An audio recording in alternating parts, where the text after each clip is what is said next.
Umabot na sa 3 ang bineberipikang ulat ng mga nasawi sa pinagsamang hagupit ng Bagyong Krising at Habagat. Sa ilang lugar, baha pa rin ang mga kalsada habang may ilang bahay naman ang tinangay ng tubig. Nakatutok si JP Soriano. Neto pinambuk, narua, ana.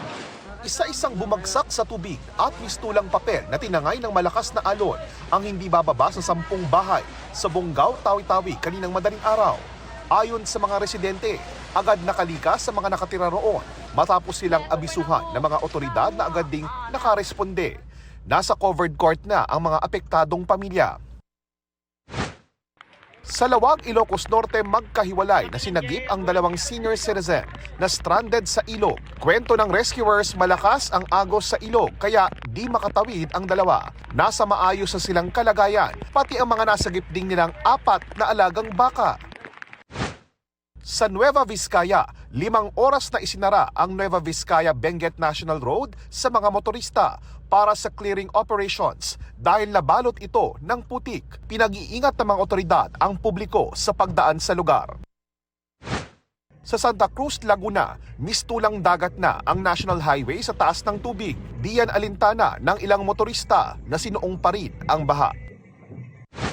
Ganyan din ang sitwasyon sa Taft Avenue sa Maynila kagabi. Stranded ang ilang commuter. Napaatras pa ang ilang motorista dahil sa taas ng tubig. Abot binti naman ang baha sa bahagi ng Pedro Hill. Bumaha rin sa Espanya Boulevard, kaya may mga sasakyang huminto muna sa gilid.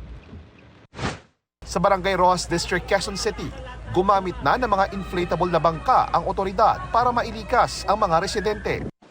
Sa tala ng National Disaster Risk Reduction and Management Council, 3 ang naiulat na nasawi sa pinagsamang hagupit ng Bagyong Krising at Habagat. 3 ang sugatan at 3 ang nawawala. Patuloy pa ring binavalidate ang mga datos na ito. Para sa GMA Integrated News, JP Soriano, nakatutok 24 oras.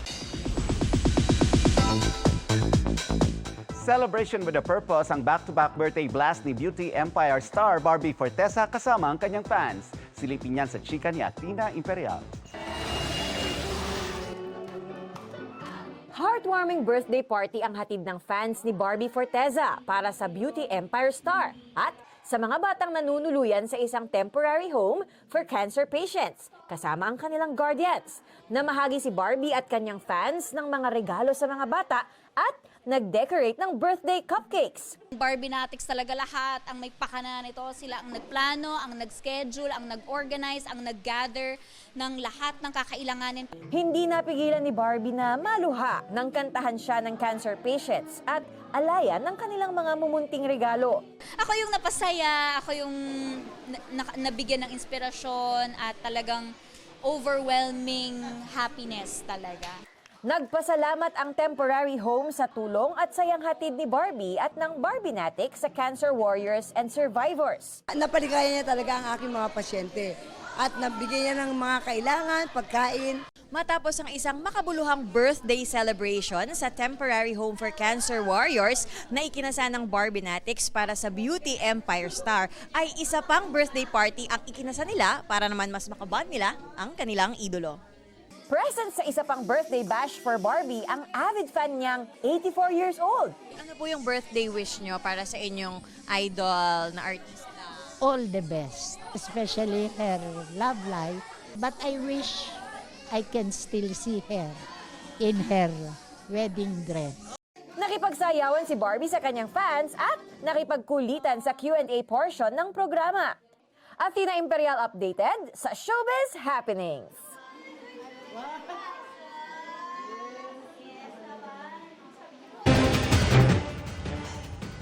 Nauwi sa pananaksak ang pagtatalo ng 2 grupo ng mga menor de edad na dumalo sa misa sa kanilang universidad sa Tuguegarao City sa Cagayan. Sa paunang investigasyon matapos ang misa, muling nagkainitan sa labas ang 2 grupo. Doon na umano nasaksak ng lalaking 13 anyos, ang mga biktima na 14 at 17 anyos.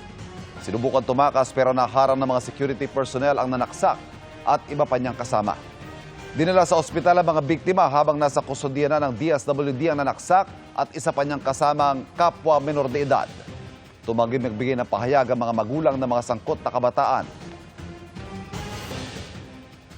Mahigit 50,000 tanim na marijuana sa Tinglayan, Kalinga ang binunot at sinunog ng PNP Drug Enforcement Group at Philippine Drug Enforcement Agency.